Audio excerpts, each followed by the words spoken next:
gracias, Josefina, un Centro Único de Capacitación, por haberme invitado a formar parte de este taller destinado a relatores. La verdad que ha sido una sorpresa. Agradecerles, me siento muy honrado de haber compartido ayer la mesa panel con mis compañeras y con la doctora Cárdenas, sobre todo, que he tenido la oportunidad de trabajar con ella. Actualmente contarles que me desempeño como director de la Oficina de Gestión de Audiencias en lo que es la circunscripción capital y ejerciendo lo que es la coordinación de las oficinas judiciales, tanto de capital como del interior.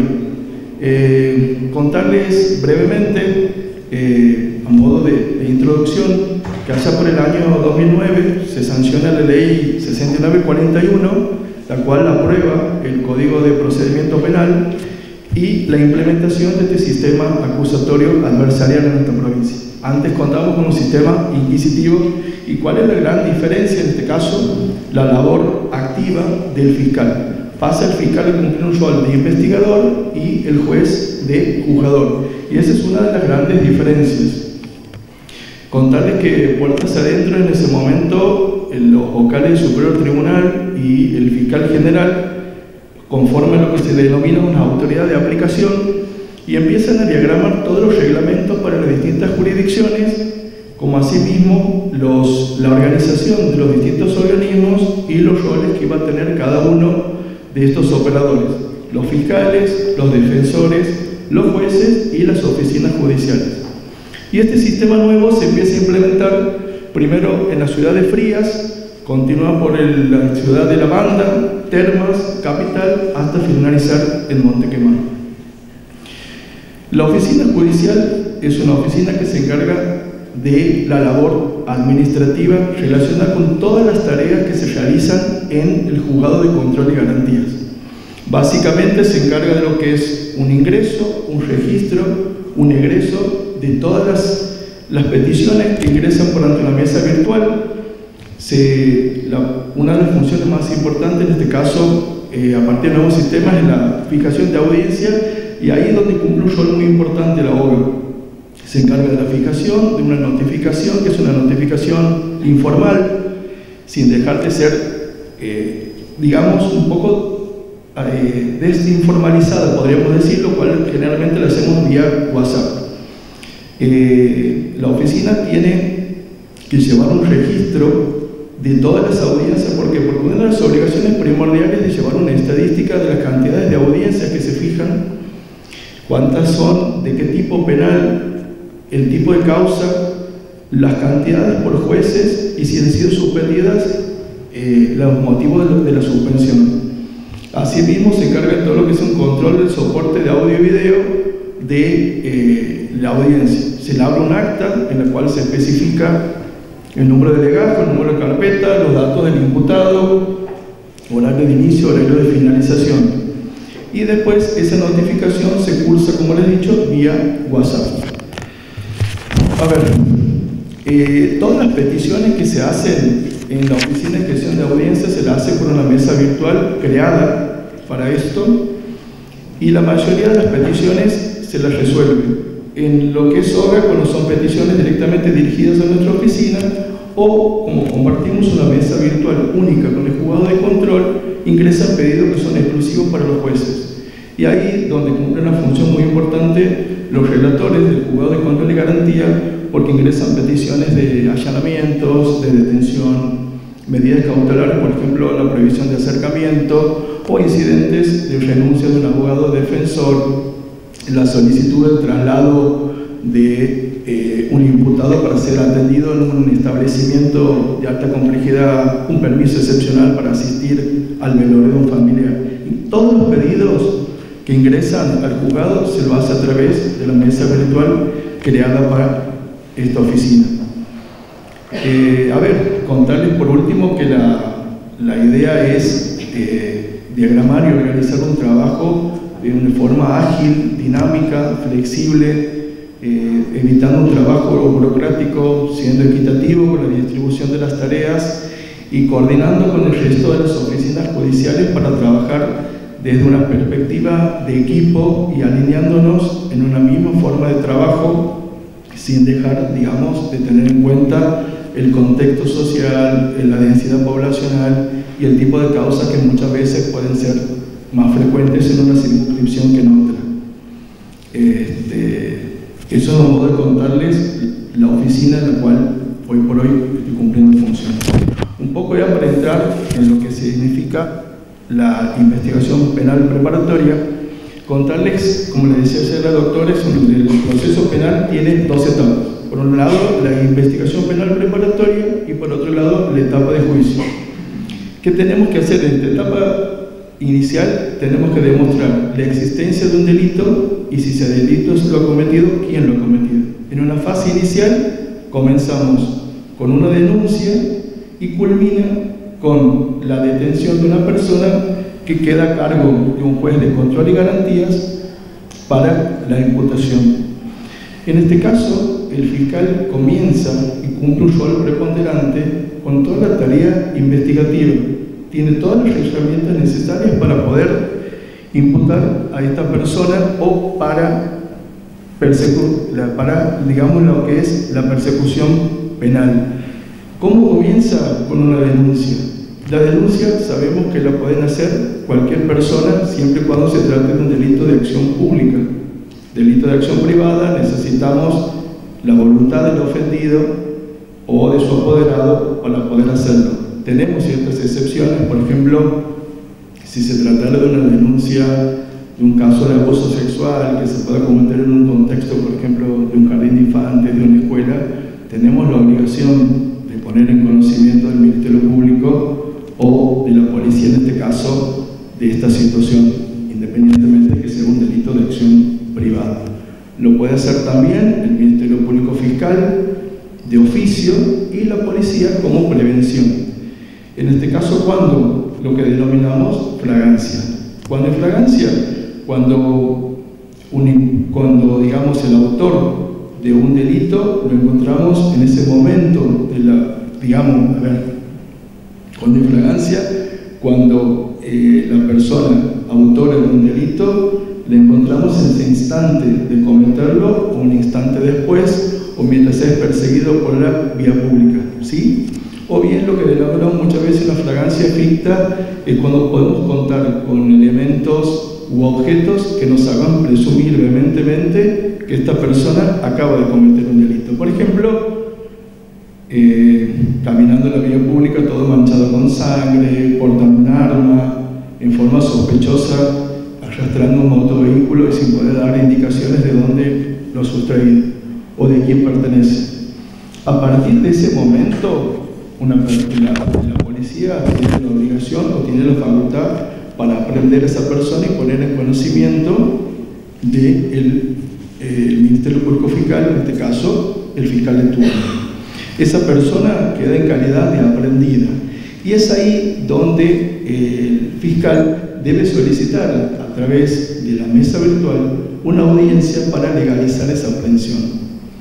Tiene dos opciones: determinar la no existencia de ese delito o que esta persona no ha sido el autor de ese delito, o bien continuar con la investigación, motivo por el cual se va a convocar una audiencia. Se fija la audiencia a través de la OGA, son las más comunes hoy por hoy, las audiencias de conversiones son muchas, y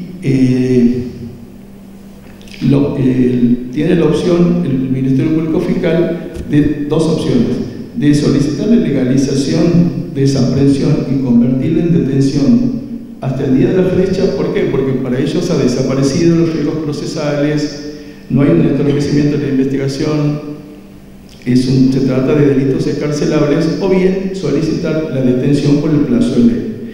Y es ahí donde el juez tiene el rol importante de decidir si tiene en cuenta el tiempo transcurrido, de lo que denominamos que sean delitos excarcelables. Si la pena en expectativa no supera los 8 años, puede autorizar y dictar la excarcelación de esa persona, y siempre lo hace dictando ciertas medidas. Las más comunes, en este caso, lo que vemos a diario, principalmente la obligación de fijar un domicilio, la prohibición de acercamiento a una persona, generalmente un radio de 100-200 metros, tanto esa persona como su domicilio, la prohibición de cometer nuevos delitos, la obligación de presentarse en el Ministerio Público Fiscal cada vez que se lo requiera hasta que se concluya con el IPP, la prohibición de consumir estupefacientes, bebidas alcohólicas en exceso, entre otras.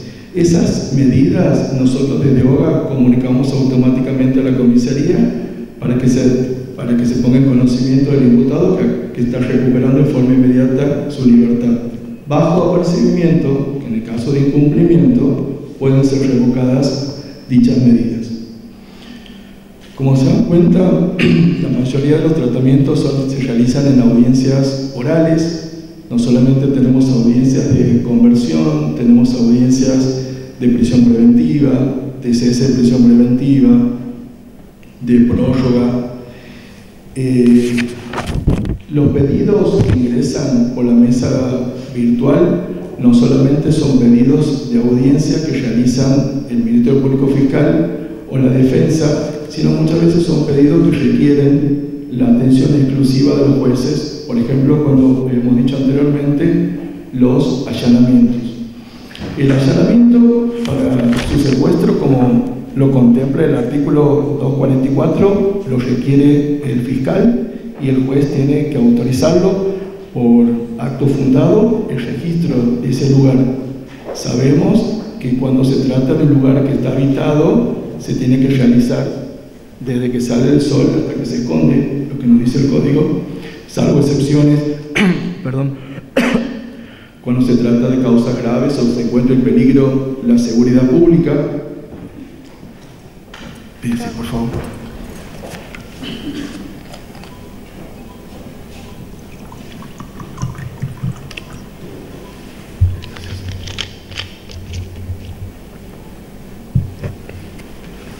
Sin perjuicio de que después esto sea ratificado discúlpame, por el juez.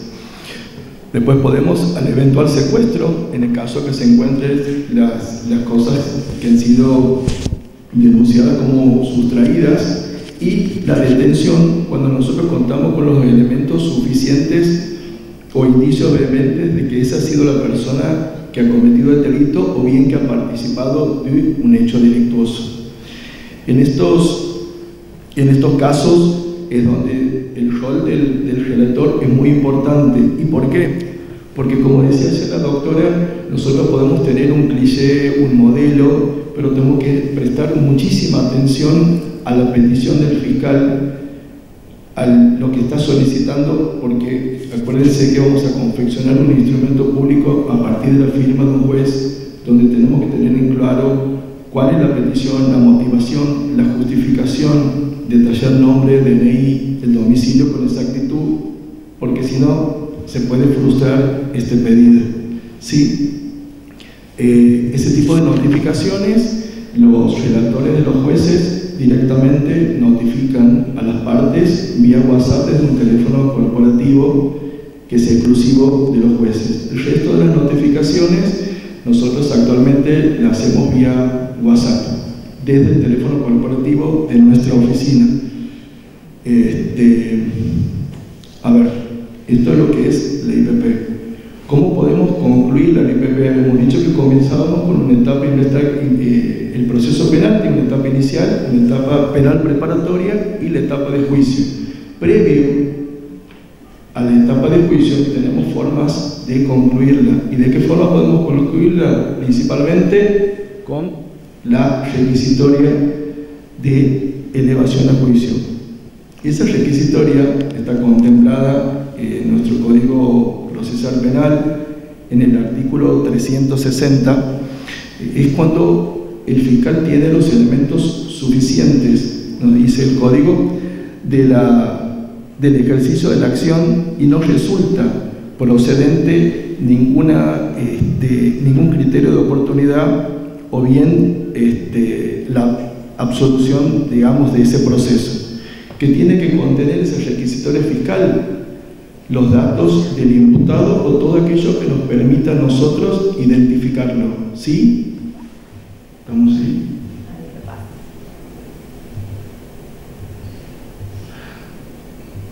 Antes, contarles que una de las cuestiones que ingresan por la mesa virtual y que requiere una resolución por escrito se trata de los habeas corpus y de las exhibiciones de prisión, ¿sí? Que justamente por la importancia excede el tiempo de fijación de las audiencias, motivo por el cual el juez resuelve por escrito. Excepcionalmente las exhibiciones de prisiones las deriva en una audiencia. Eso me había olvidado de comentarles. Continuando con el tema del requerimiento entonces de elevación a juicio, habíamos dicho que tenía que contener los datos del imputado, una relación clara, precisa y circunstanciada de los hechos, cuál es la calificativa legal, el fundamento de la acusación y sobre todo determinar si lo va a hacer un tribunal unipersonal o un tribunal colegiado.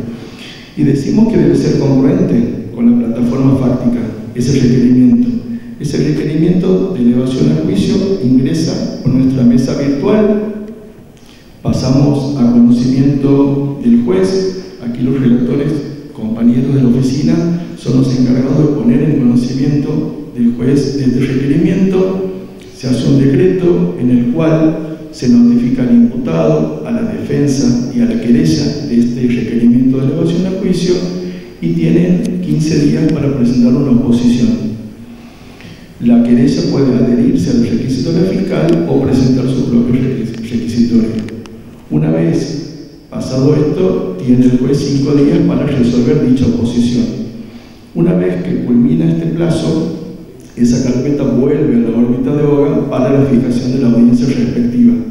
En esa audiencia vamos a tratar lo que sean las requisitorias, si hay o no hay oposición, y se va a realizar lo que se denomina el control de pruebas. Ese es un momento en el cual la defensa tiene la posibilidad de plantear el sobreseimiento, el cambio de calificativa u otras excepciones. Y el juez tiene la facultad de resolver si hace lugar a la requisitoria con la calificativa solicitada. Si esa requisitoria no es apelada, se produce lo que se denomina el auto de elevación a juicio. Y si no, esa requisitoria se la apela y tenemos que esperar que la Cámara de Apelaciones, que después vamos a tratar el tema de las apelaciones propiamente dichas, tenemos que esperar que la Cámara de Apelaciones confirme dicha resolución. Mientras tanto, permanece bajo la órbita de OGA y no puede ser elevada para su tratamiento. Después, una de las formas de concluir también tenemos lo que denominamos el sobreseimiento, que está contemplado en el artículo 361 del Código Procesal Penal, en el cual el fiscal, el imputado o los defensores en cualquier estado de la investigación penal preparatoria pueden solicitar el sobreseimiento del imputado, sea total o sea definitivo. De esta forma cerramos irrevocablemente irrevocablemente y de forma definitiva el proceso que está relacionado con este imputado y tiene el tratamiento de cosa juzgada. ¿Sí? ¿Cuándo procede? ¿Qué nos dice el artículo 349? Cuando la acción penal se ha extinguido, cuando el hecho investigado no ha sido cometido, cuando el hecho atribuido no cuadra en una figura legal, cuando el delito no ha sido cometido por el imputado o cuando mediaren causales de justificación, inculpabilidad o imputabilidad, o cuando estén vencidos también los plazos del IPP y sus prórrogas. De esta forma, en la práctica, el defensor solicita el sobreseimiento de su pupilo, ingresa el pedido por ante la Oficina de Gestión de Audiencias, lo puede hacer de forma escrita, narrando los motivos por los cuales solicita el sobreseimiento o bien simplemente confeccionando un formulario. Hasta un tiempo atrás, los jueces tenían la particularidad de exigir el acompañar una planilla de antecedentes. Hoy por hoy, con un criterio casi mayoritario, directamente ante la petición del sobreseimiento por parte del abogado defensor, se convoca audiencia. Y quizás es en la audiencia donde se pide que se acompañe. Antes se corría traslado a la Fiscalía para que la Fiscalía manifieste si se oponía o no a ese sobreseimiento, y en el caso de haber una oposición se convocaba audiencia. Hoy el tratamiento del sobreseimiento se hace sí o sí en la audiencia y se solicita, en este caso, que se acompañe en planilla los motivos por los cuales está solicitando. Una vez esta resolución, este sobreseimiento puede ser apelado tanto por el imputado, por el defensor o por el querellante. Una vez que esto quede firme, si la persona estaba detenida, recupera la libertad, lo cual nosotros podemos y debemos notificar a lo que es la División de Reconocimiento Ciudadano y a la Oficina de Registro de Reincidencia, y en este caso a la comisaría, si que esta persona estuviera detenida. También esta disposición, el juez la dispondrá por acto juzgado. Otra de las posibilidades que tenemos es el archivo. El archivo está contemplado en el artículo 61. El fiscal tiene la facultad de archivar respecto de uno o de varios hechos, o con respecto a uno o varios imputados, cuando por ejemplo, esa afectación del bien jurídico o el aporte que ha hecho el imputado sea insignificante, o bien cuando el daño sufrido sea desproporcionado con la pena, o bien cuando la pena en expectativa, digamos, es irrelevante con respecto a otros delitos. Entonces, por pedido del fiscal, se puede producir el archivo en cualquier etapa del IPP. Si la hacemos posterior al IPP, tenemos que tener la exigencia de incorporar nuevas pruebas, una ratificación expresa del fiscal general, y lo tenemos que hacer 15 días antes, 30 días antes, ¿verdad? 30 días antes de la fecha fijada para el debate oral. Otra de las formas de concluir la IPP es el juicio abreviado, contemplado en el artículo 422.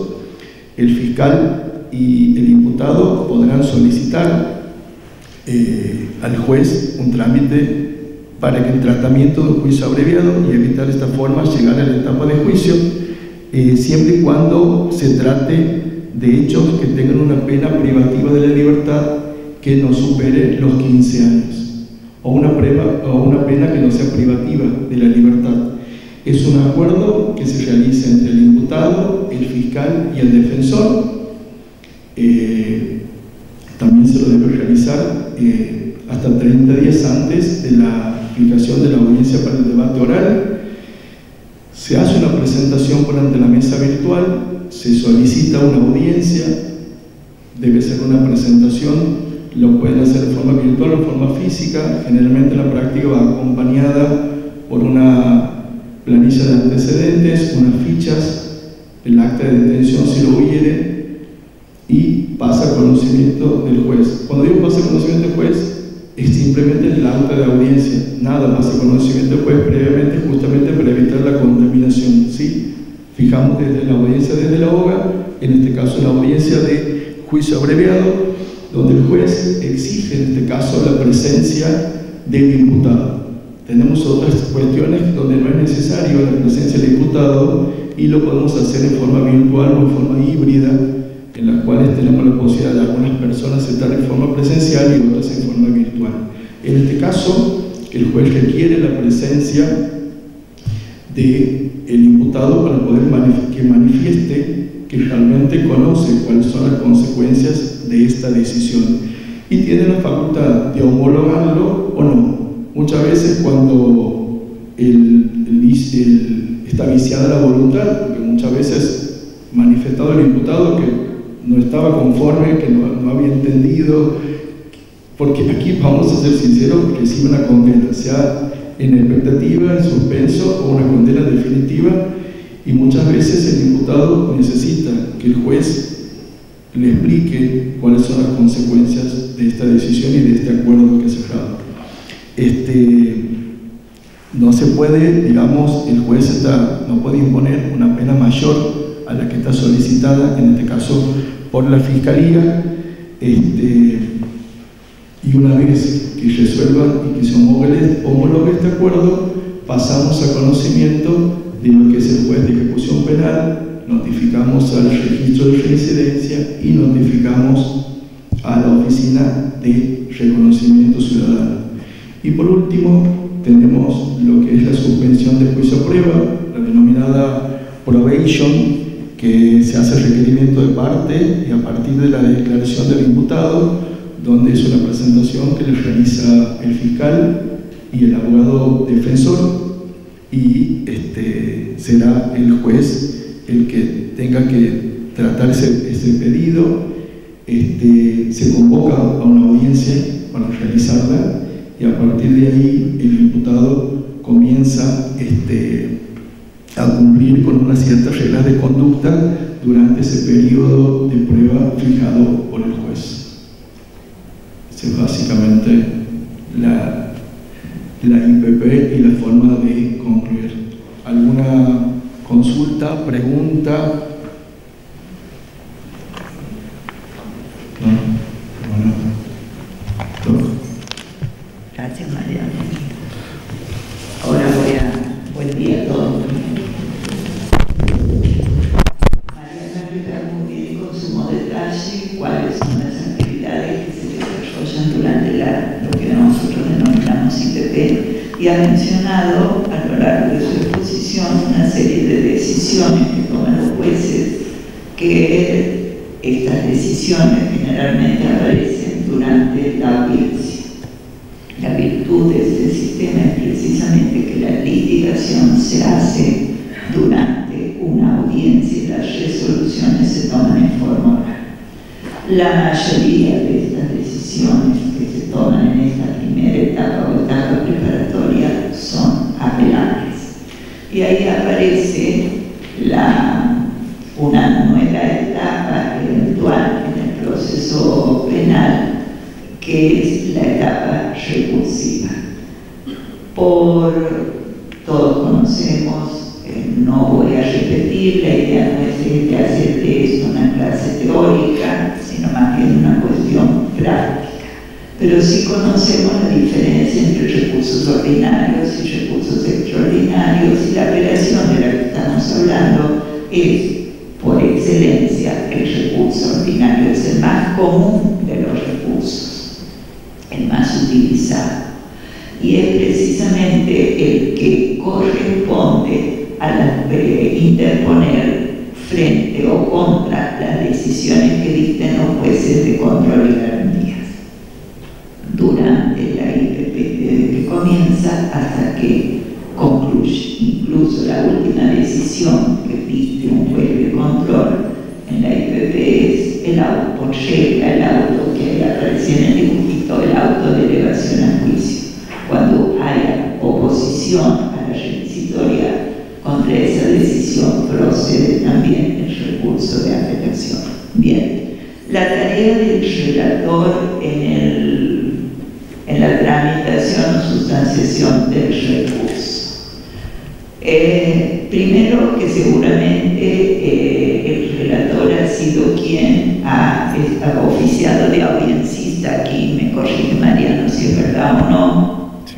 Por lo tanto, en el acto de la audiencia donde se litigó la cuestión, va a haber constancia, por lo general, solo de la parte dispositiva y eventualmente de alguna referencia a los fundamentos emitidos por el juez de grado. El recurso se presenta ante el juez que dictó la resolución que se pretende impugnar. Será tarea del relator entonces o del juez analizar si ese recurso procede. A ese primer análisis en la actividad recursiva nosotros le llamamos juicio de admisibilidad, donde solo se revisa la admisibilidad formal.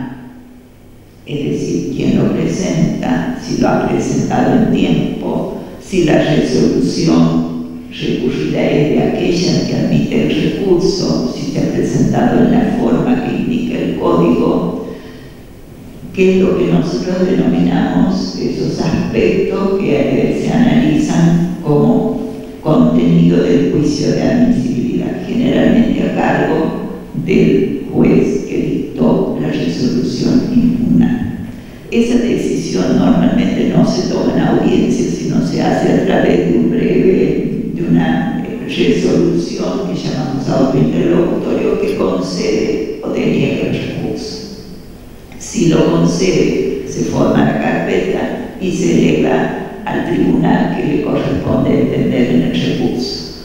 De los aquí presentes seguramente conocen cómo está compuesta o cómo funciona en general el colegio de jueces que componen la Cámara de Apelaciones y Control y Tribunal de Alzada. Semejante nombre hace referencia precisamente a las dos funciones principales de ese colegio de jueces: el intervenir en los recursos de alzada e intervenir en los recursos de apelación. De la apelación es de lo que vamos a hablar hoy.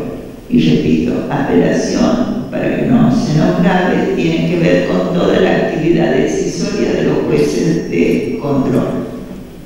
Primera etapa del proceso, eventualmente también algunas de la etapa intermedia. Juicio de admisibilidad, ver si se reúnen las condiciones para conceder el recurso. Y eso obviamente suele ser tarea de los relatores que han colaborado con el juez que ha dictado la decisión impugnada. Formar la carpeta, elevar a la Cámara. En el Tribunal de Apelaciones también hay una hoja que antes dirigía Mariano, y esa hoja es la que se encarga de organizar las carpetas que ingresen, y obviamente lo primero que se revisa, para esto hay un cuerpo de empleados dedicados a eso, a definir qué tipo de recurso es el que llega. Y a cada tipo de recurso, por lo menos así era antes, creo que se mantiene ahora, se le asigna un color de la carátula que nos va señalando el color verde para alzada, el color blanco para la seccional y la amarilla para la apelación.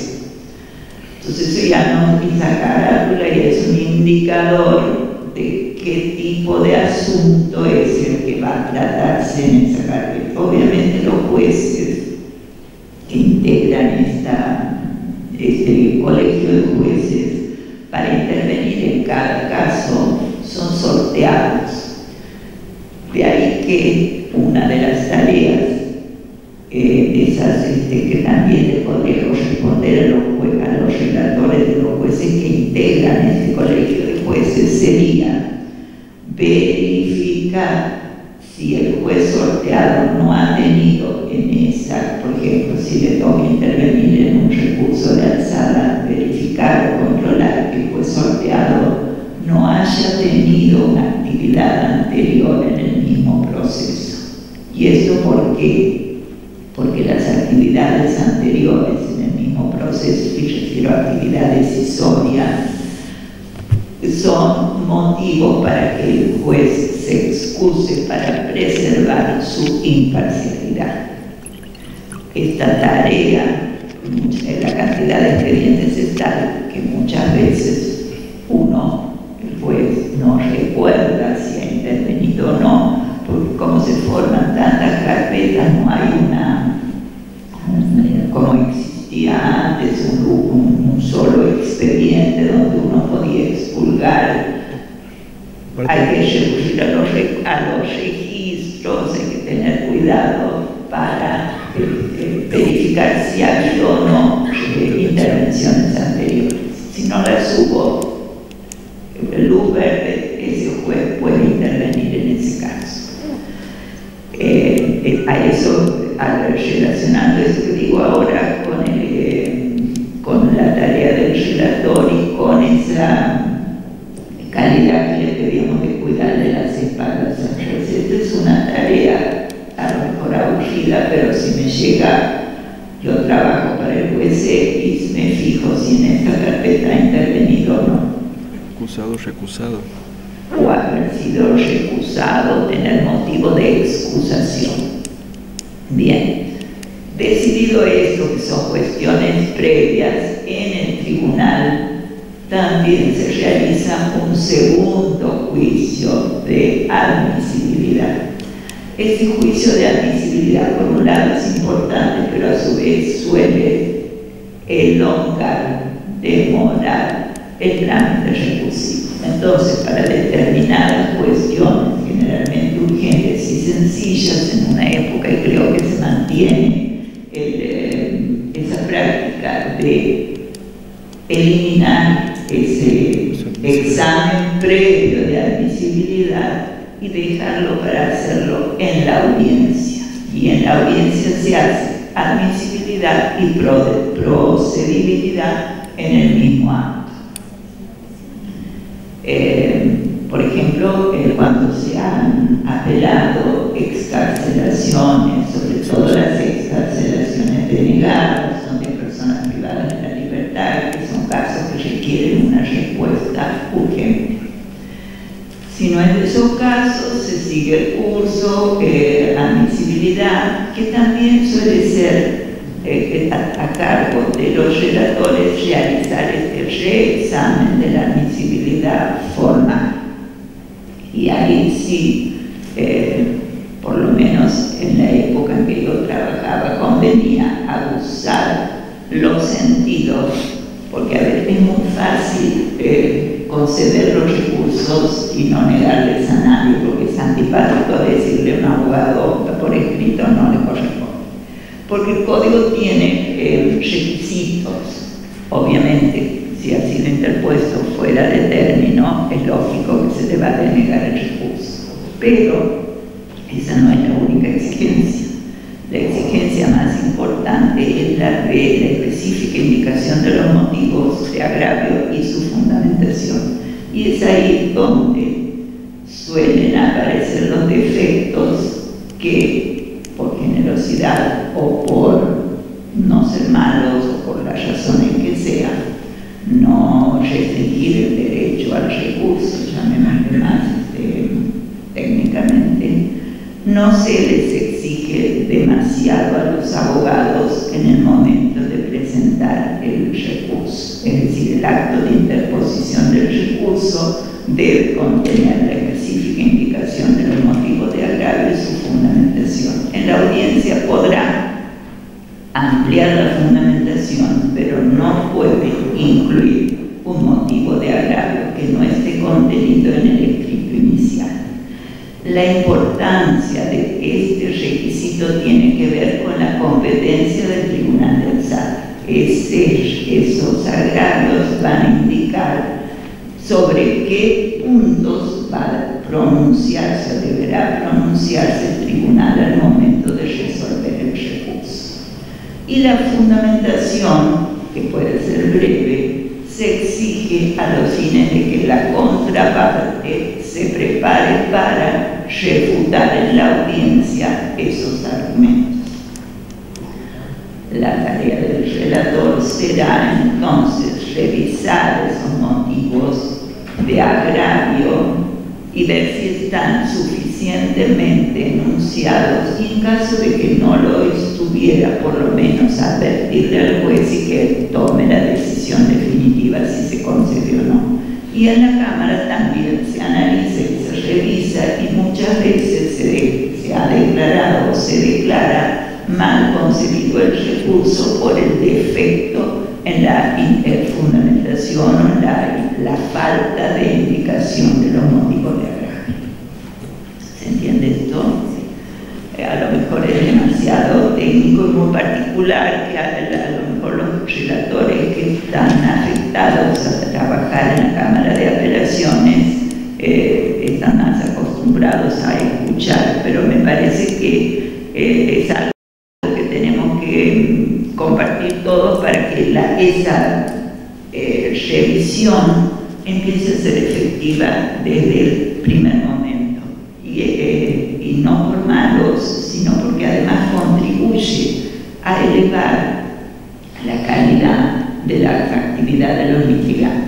Si nosotros facilitamos las cosas, si no les exigimos a los litigantes, a los profesionales, si bien tienen muchos casos, tienen poco tiempo porque los plazos son cortos, generalmente ellos también tienen clichés donde los agravios son abstracciones que entran dentro del asunto, pero no son muy específicos, lo cual hace el trabajo monótono. O sea, si desde los tribunales se empieza a ser más riguroso, sobre todo en este aspecto, la calidad del trabajo profesional también va a cambiar. ¿Qué más? Juicio de admisibilidad en el tribunal que va a resolver el recurso, y luego viene en la audiencia donde se litiga el recurso concretamente. Cuando hablamos de litigar, queremos decir que el recurrente va a manifestar ante los jueces cuál ha sido el motivo de su apelación, la contraparte va a refutar y el tribunal va a resolver. La inmensa mayoría de los casos el tribunal se toma un tiempo, sobre todo cuando es colegiado, como en el caso del tribunal de apelación, se toma un tiempo para deliberar y la resolución se hace conocer en forma oral, salvo casos complejos, donde requieren mayor motivación o mayor estudio, donde se difiere el pronunciamiento para hacerlo por escrito, donde se llega a tomar esta decisión, se debe decir por qué se lo hace, o eventualmente se pasa para otro día y ese día se hace conocer la decisión en forma oral. De cualquiera de las dos formas puede suceder. En estos casos, quienes toman las decisiones son los jueces. Los relatores, cuando la decisión se dicta en forma oral, pueden contribuir mucho, facilitando la tarea de los jueces de alguna manera, acercándole o refrescando cómo ha resuelto casos similares, en ocasiones en casos anteriores, haciéndole conocer qué decisiones de los tribunales superiores han modificado el criterio asumido por el tribunal en otros casos, lo cual, por razones de economía procesal, se suele aceptar, aunque uno no esté de acuerdo, y decir, bueno, vamos, el superior ha dicho tal cosa, vamos a resolverlo en tal sentido. O bien, cuando se difiere el pronunciamiento, ahí sí la actividad puede ser de mayor investigación, de búsqueda, a lo mejor hacer un resumen de los agravios, porque a veces las audiencias de los recursos suelen ser largas, los abogados se toman su tiempo para expresar los motivos de agravio y la fundamentación. Entonces, en la audiencia en el acta de la audiencia queda reflejado de manera sucinta, o sea, resumida, lo que se ha mencionado. Entonces, para resolver, a lo mejor el relator, que por lo general coincide con el audiencista, o sea, la persona que hace el acta de audiencia, puede hacer un resumen un poco más extenso, escuchando la grabación, para refrescar la memoria de los jueces acerca de qué es lo que se discutió y cuáles son los puntos sobre los que hay que emitir pronunciamiento.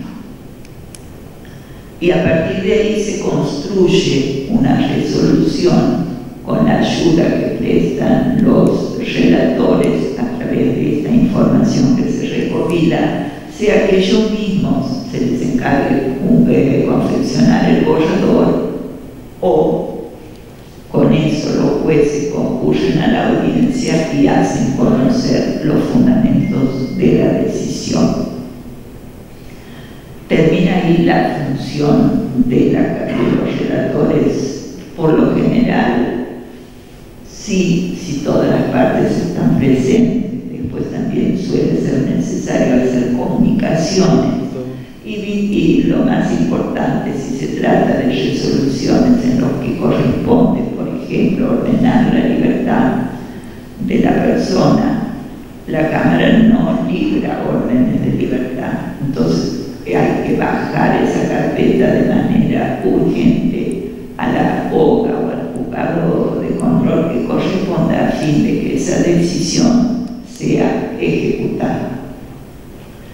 Y esto se cumple, y esto tiene que ver con los efectos de los recursos, las órdenes o las decisiones de los tribunales que conceden la libertad, aun cuando haya un recurso que proceda, esas decisiones siempre se ejecutan, o sea, no tienen efecto suspensivo, salvo una, que es la excarcelación extraordinaria.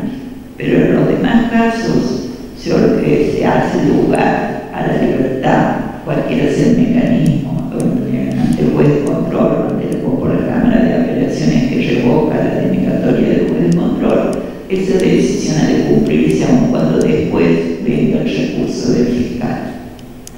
La Cámara no tiene facultades para emitir órdenes de libertad, pero hay que bajar la carpeta de manera urgente y pasársela al juez de turno o a la hoja. Normalmente suele ocurrir esto a la 1 menos 5. Por eso es que las hojas de los jueces de control lo quieren mucho a la hoja de la Cámara. Bueno, eso es una anécdota para aflojar las tensiones. ¿Qué más se puede decir a esta altura de la jornada con relación a la materia que nos convoca? Recursos y actividad de los relatores. En la Cámara también es útil que, el reglamento indica que el cuerpo de relatores de cualquier colegio de jueces responde a la oficina de control, pero la verdad que los jueces hacen, y con razón, una suerte de apropiación de los distintos relatores para que trabaje para cada uno. Pero siempre hay colaboración, falta un relator, siempre va a haber otro que lo supla, aunque trabaje para otro juez. Se conversa entre ellos, se intercambian opiniones acerca de los criterios que tienen cada uno de los jueces, lo cual facilita mucho la tarea y sobre todo la tarea de los jueces a la hora de ponerse de acuerdo para resolver las cuestiones. Cuando se trata de cuerpos colegiados, esto de ponerse de acuerdo no siempre es fácil. Para que una decisión en un cuerpo colegiado salga y sea válida, tiene que haber lo que se llama mayoría, o sea, por lo menos dos, pensar en la misma decisión, con los mismos argumentos. Si no, no hay mayoría. Bien, esto es un problema que resuelven los jueces, obviamente. Que la labor de los relatores facilita estas puestas de acuerdo en la medida en que, conociendo, porque han visto la carpeta, cuál es el asunto de que se va a tratar en la audiencia, van sacando las decisiones anteriores de todos los que intervienen, que suelen ser intercambiarse, y por ahí acercando esos antecedentes facilitan la tarea esa del momento de deliberar, de llegar a un acuerdo y redactar en definitiva la decisión o resolución. ¿Qué más?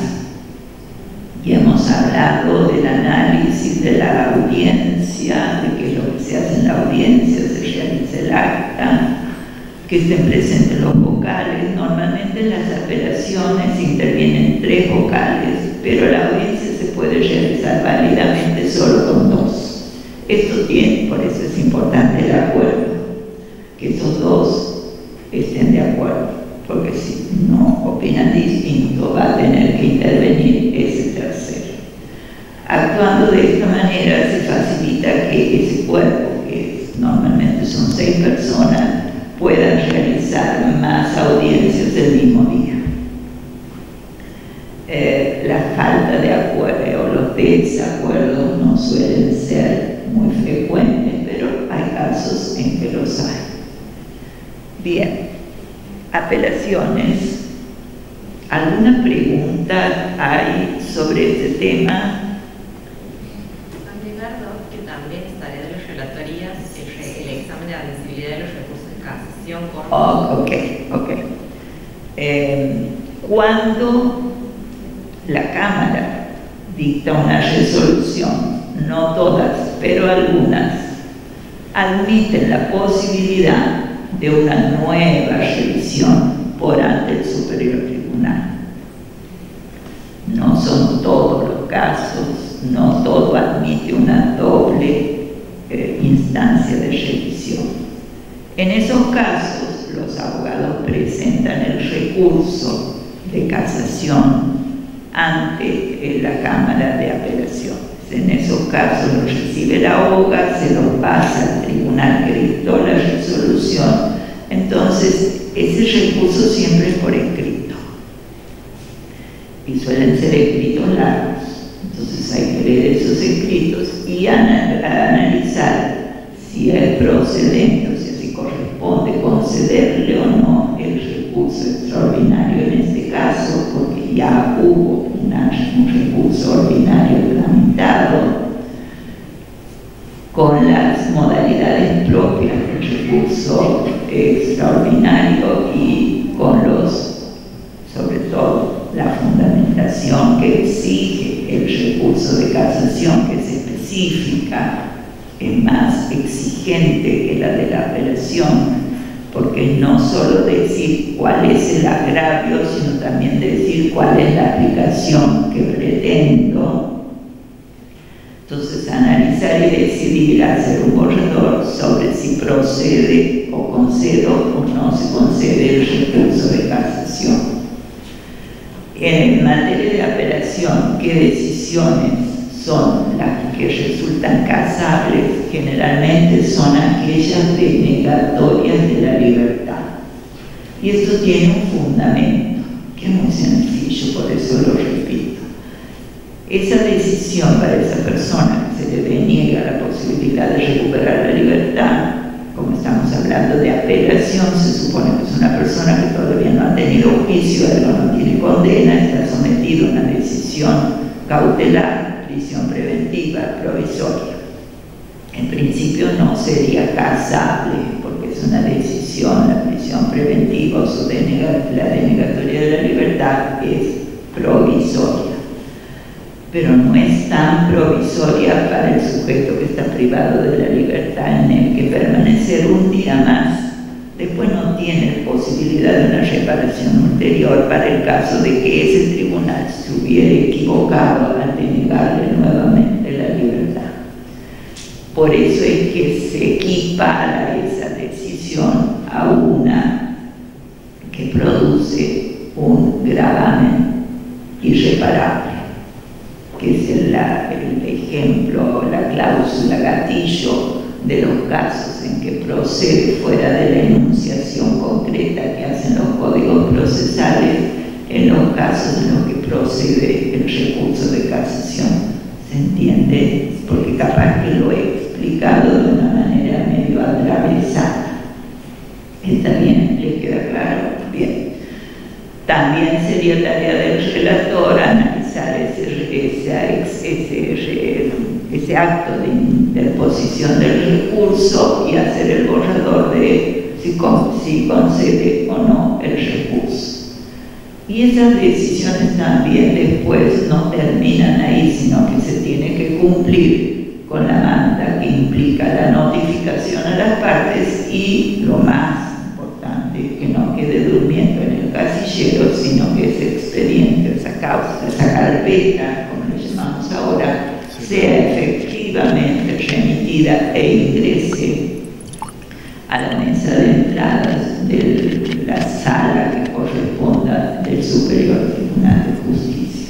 En la Cámara no debería quedar ninguna carpeta. Todas las carpetas deben ir, tramitarse el recurso y después volver al lugar de donde vinieron o ir al lugar a donde los jueces resolvieron enviar. termina solo con la decisión. Salvo en queja. La queja, eventualmente la queja de la que no hemos hablado, ahora vamos a hablar, donde la queja, ¿qué es la queja? Es un remedio, le dicen los autores, para revisar los recursos denegados. La queja procede para los recursos ordinarios y los extraordinarios, por eso no la encasillamos en ninguna de estas dos grandes categorías, para todo. La queja se presenta siempre ante el tribunal que debía interponer el recurso, cumpliendo con todos los requisitos que el Código exige, y que lo exige para que ese tribunal pueda reexaminar la denegación del recurso que ha hecho el juez que dictó la resolución impugnada y que denegó el recurso. Y la queja solo tiene una finalidad: corroborar si ese recurso ha sido bien o mal denegado. Si ha sido bien denegado, se rechaza la queja, marche preso y ahí termina la cuestión. Pero si ha sido mal denegado, solía haber dos caminos. Se hacía lugar la queja y se reenviaba para que el juez de control que antes denegó ahora conceda, o bien directamente el mismo tribunal que hace lugar a la queja concede el recurso y le pida al juez que denegó que le envíe la carpeta que necesita para sustanciar ese recurso. Esa es la suerte que corre la queja, por eso es que si se hace lugar después esa queja, se va a adosar a la carpeta donde se sustancia el recurso. Y va a haber una recaratulación, y ya no va a ser queja, sino va a ser directamente la carátula del caso, ya como recurso de apelación. Pero la queja va a quedar incluida dentro de esa carpeta que se va a formar en la Cámara de Apelación. ¿Qué más? También pueden aparecer en la Cámara los muy conocidos acciones o habeas corpus. Todos sabemos qué es, no lo vamos a repetir. Pueden aparecer de dos maneras: origen, presentado el habeas corpus directamente ante la Cámara de Apelaciones, o a través del recurso cuando se lo presenta el habeas corpus ante un juez de control. Gracias a Dios, después de mucho discutir, hay una disposición constitucional que dice, palabra más, palabra menos, que las apelaciones que los códigos procesales prevean respecto de las acciones de habeas corpus y recursos de amparo serán sustanciadas y resueltas por el Superior Tribunal de Justicia. A partir de la implementación de este sistema, como nuestro código procesal, que es una copia del código de la provincia de Buenos Aires, que tiene una estructura judicial mucho más compleja que la nuestra y una dimensión como provincia mucho más importante. El habeas corpus, en la tradición jurídica de esa provincia, era muy utilizada y por razón de distancia se había habilitado una suerte de apelación del habeas corpus que la competencia estaba asignada a las cámaras de apelaciones de las distintas circunscripciones.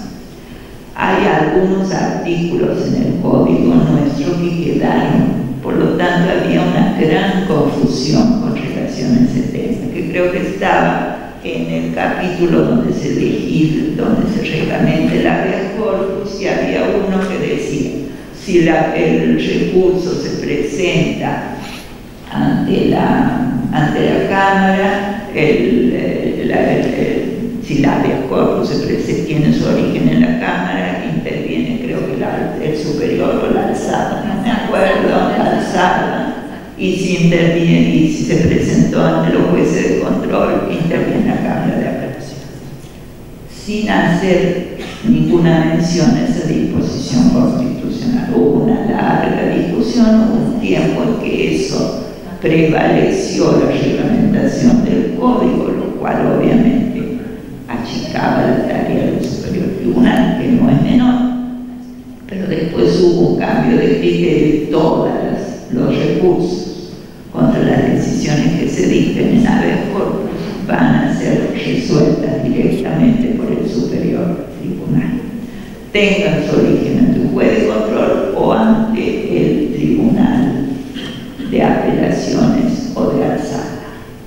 Para eso no hay, como el habeas corpus es una acción independiente, lo importante es que intervenga un tribunal.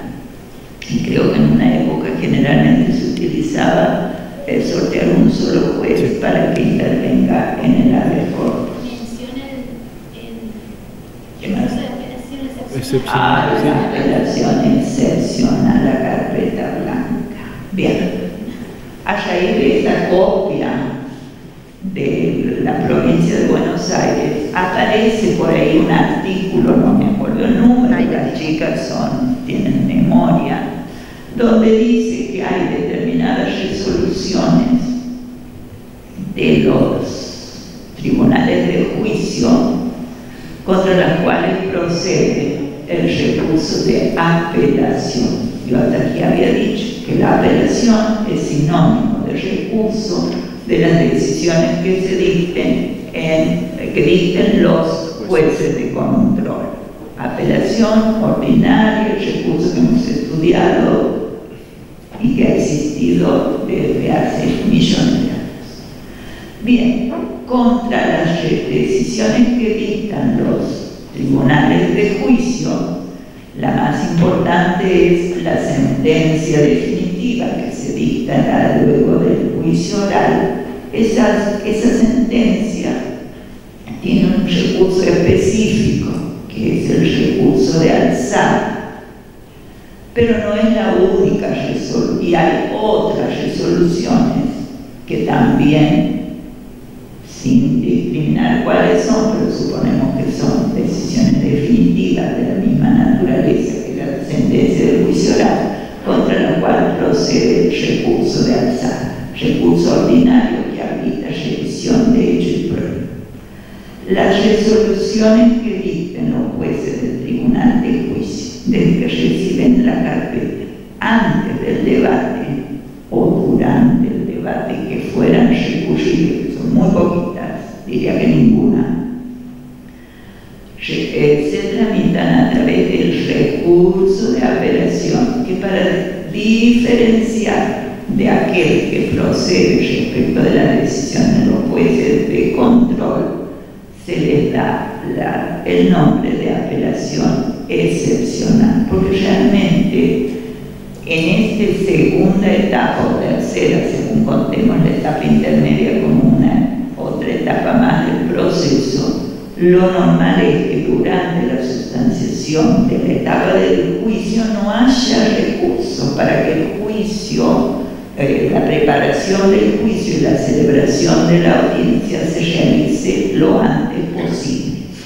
y que la audiencia termine con la resolución, con la decisión que le es natural, que es la sentencia definitiva, cualquiera sea su sentido.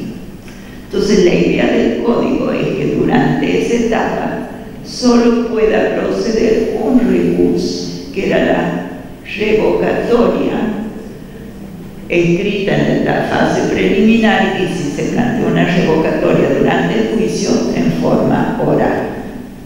Sabemos todos que es la revocatoria, que la revisa el mismo juez que dictó la decisión, por cuestiones de trámite no presenta mayores cuestiones. Pero aquí aparece que el tribunal de juicio, en esa fase preliminar de la que mañana les va a hablar aquí la compañera Pilar, les va a explicar en qué consiste, se ha complejizado, cosa que no era la intención del legislador, pero aparecen cuestiones, todo para evitar la celebración del juicio o que ese juicio se realice de la manera más pulida posible.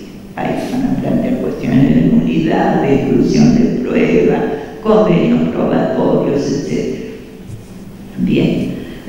También puede discutirse de nuevo la libertad de los imputados. Generalmente eso suelen ser las materias más frecuentes de discusión en esa etapa. Viene una persona privada de su libertad y se ha demorado 3-4 años en llegar a juicio. Apenas se sabe, llega a la carpeta al tribunal de juicio y demora 6-7 meses en la agenda para tener fecha de juicio. El abogado se enoja y pide el cese. Entonces el juez que le toque dirá sí o no. Si dice sí, va a recurrir al fiscal que lo quiere mantener privado de su libertad.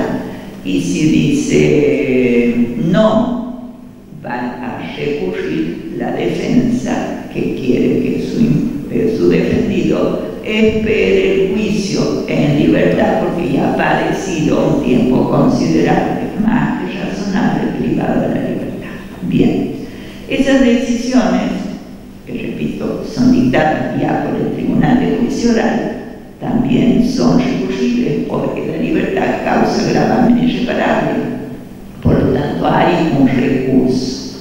Y ese recurso es la apelación, que le llamamos excepcional, porque aquí el juez que la dictó ya no es un juez de control, sino un juez más importante. Es el juez del juicio, el juez del colegio de jueces que integran la etapa del juicio o el tribunal de juicio oral. ¿Se entiende?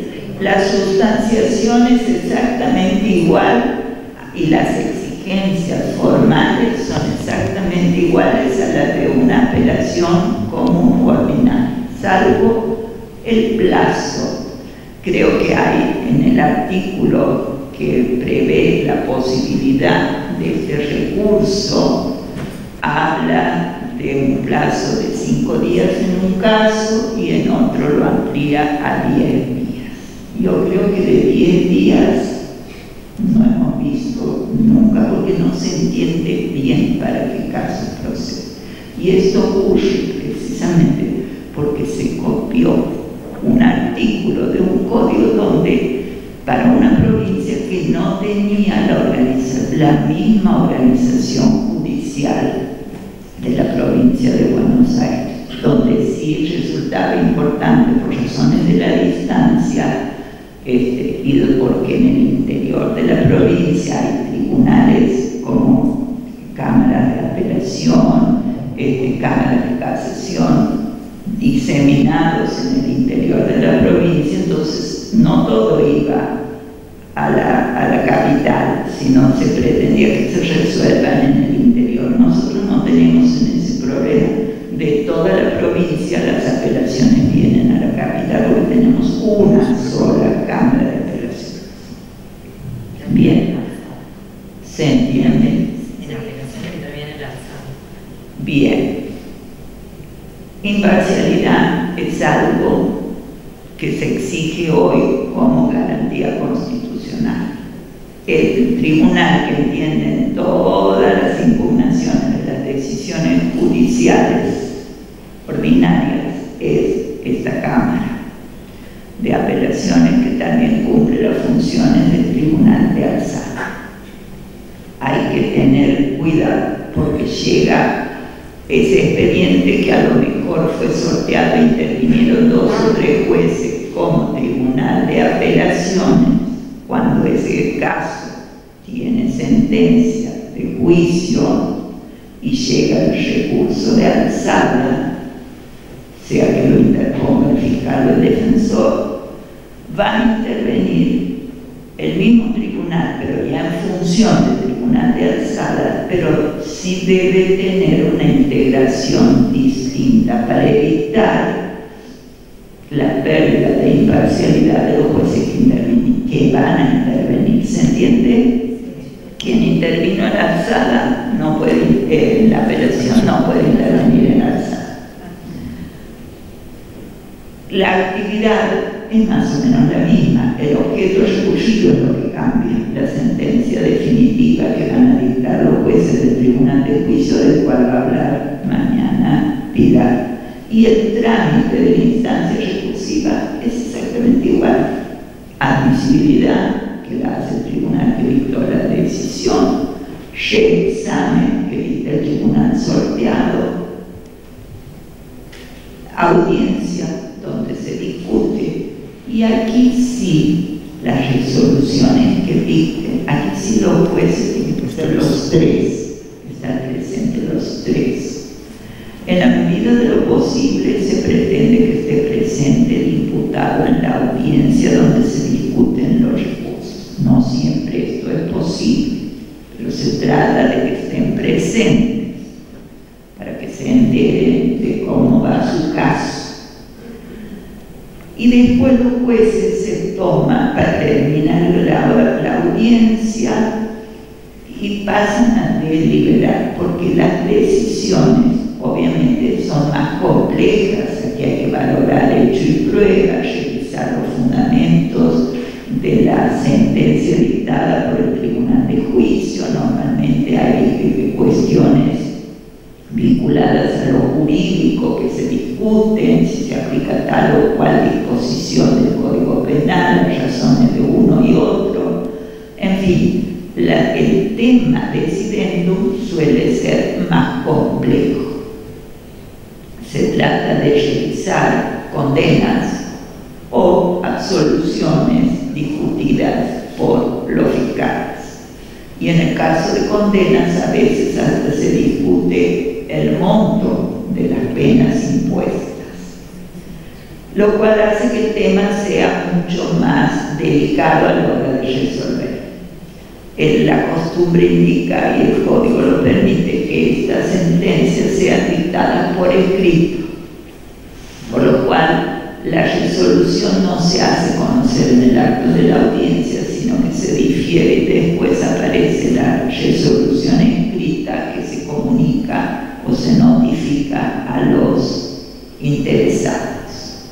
Pero hay casos sencillos donde los jueces, después de la deliberación, se encuentran en condiciones de hacer conocer la dictada sentencia. En el recurso de alzada estoy hablando en forma oral, y esto también puede suceder y es igualmente válido.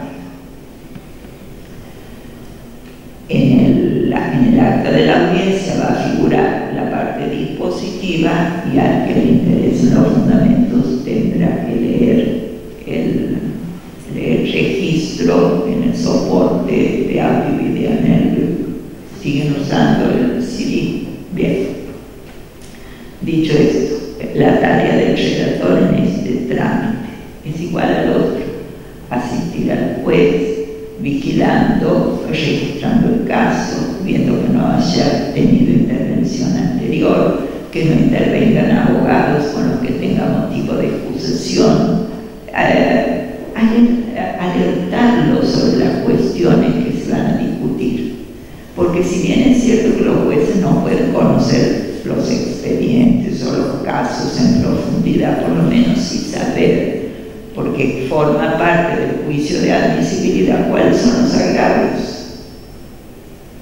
Y esos agravios van a ser las cuestiones que después van a tener que resolver. Entonces uno les puede avisar que se discute la legalidad de una prueba, se ha planteado una nulidad, se cuestiona la fundamentación, porque se dice que es insuficiente, porque es errónea, porque está mal valorado una pericia, en fin, los puntos sobre los cuales después el juez va a tener que abocarse a estudiar para dictar recién, estar en condiciones de resolver.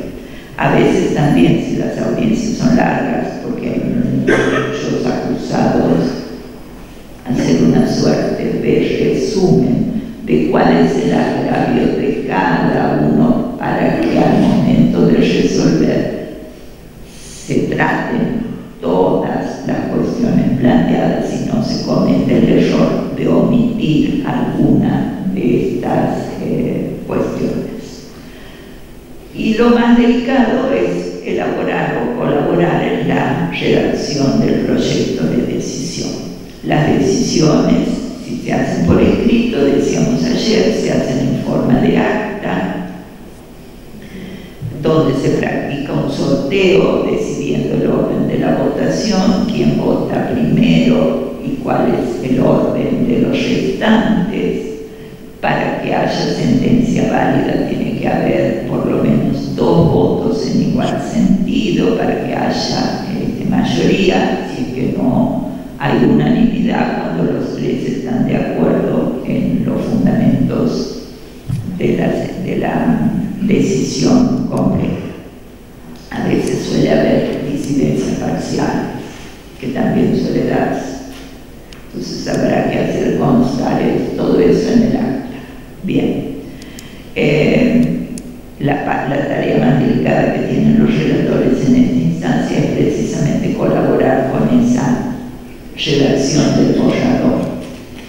Para eso es útil tener el resumen de los agravios ya confeccionado, porque siempre en las sentencias se empieza por decir, se realizó la audiencia donde se plantearon las siguientes cuestiones. El fiscal recurre y dijo tal cosa, la defensa le contestó al fiscal y también plantea, porque a veces hay recursos cruzados. El querellante, entonces tener un resumen de los agravios. Después vendrán las consideraciones fijándose en el orden en que las distintas cuestiones han sido decididas de abordar por los jueces.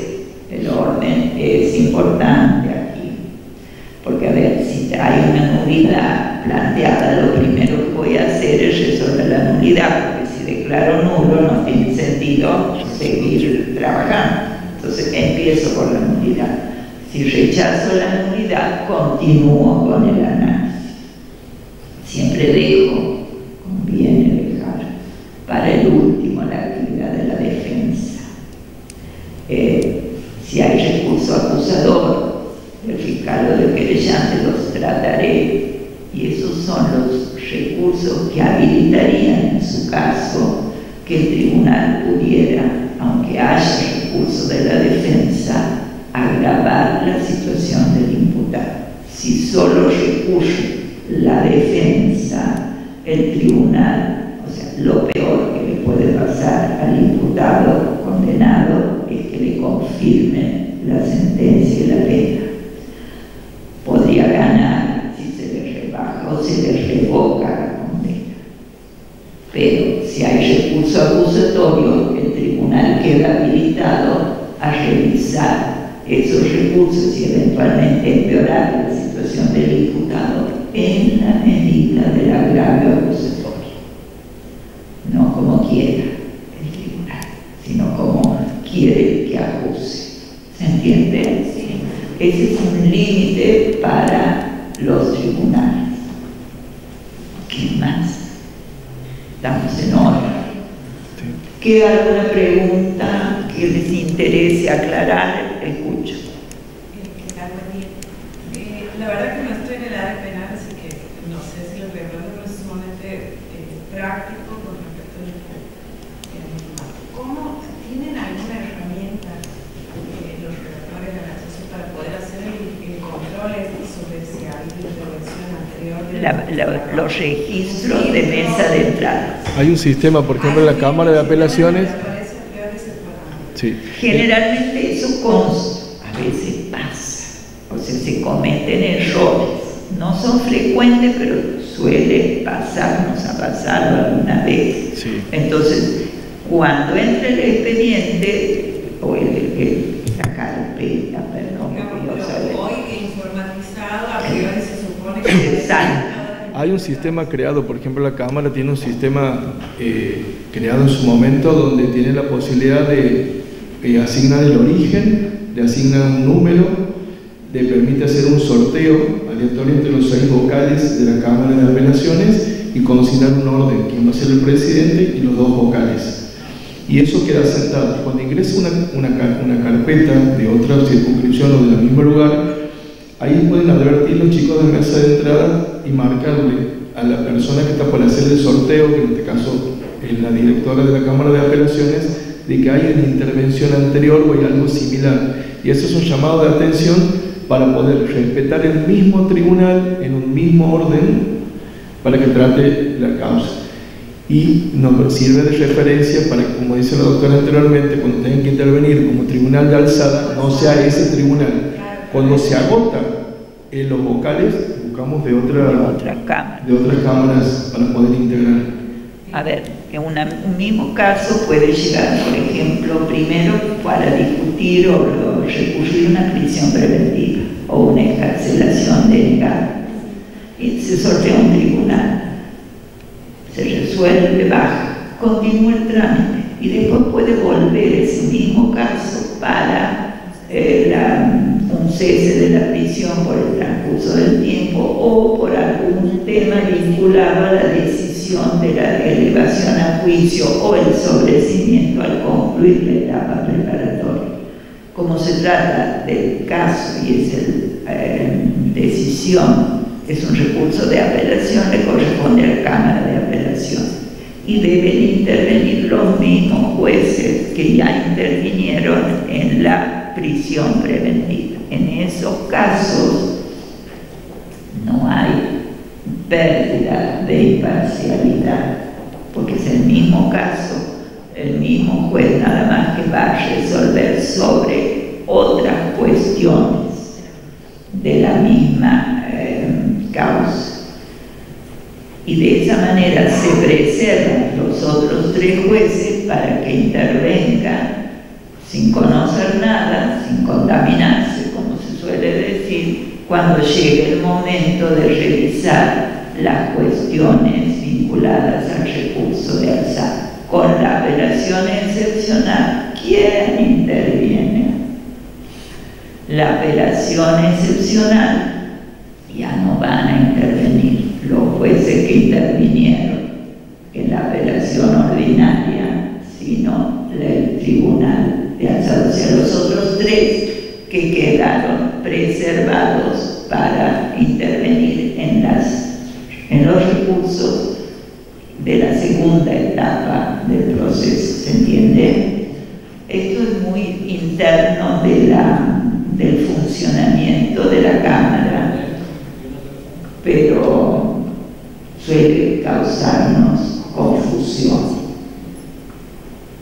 Al igual que en la Cámara de Apelaciones hay un sistema donde se puede dejar asentado qué vocal ha sido recusado o quién ha sido recusado. Entonces permite que el sistema automáticamente lo descarte y se haga un sorteo con lo que queda. Hoy hay jueces que han sido antes jueces de control o fiscales, entonces en todos los casos donde han intervenido en ese rol no van a poder intervenir en ninguno, ni como apelación ni como alzada, porque han tenido una intervención anterior en el mismo proceso. Ni tampoco que integren en el Supremo Tribunal como vocales. Bien, creo que hemos cumplido. Nos ha complicado el paro del jueves. Tenemos que achicar todo, por eso es que nos queda menos tiempo para... Yo creo que ya nos hemos excedido, que el día de hoy hay que darlo por finalizado. Mañana seguimos, no falta. El jueves lo vamos a tener. El jueves directamente no tenemos. Sea que se adhieran o no los relatores presentes, el jueves no vamos a hacer. Y a los alumnos de la universidad, bueno, no falten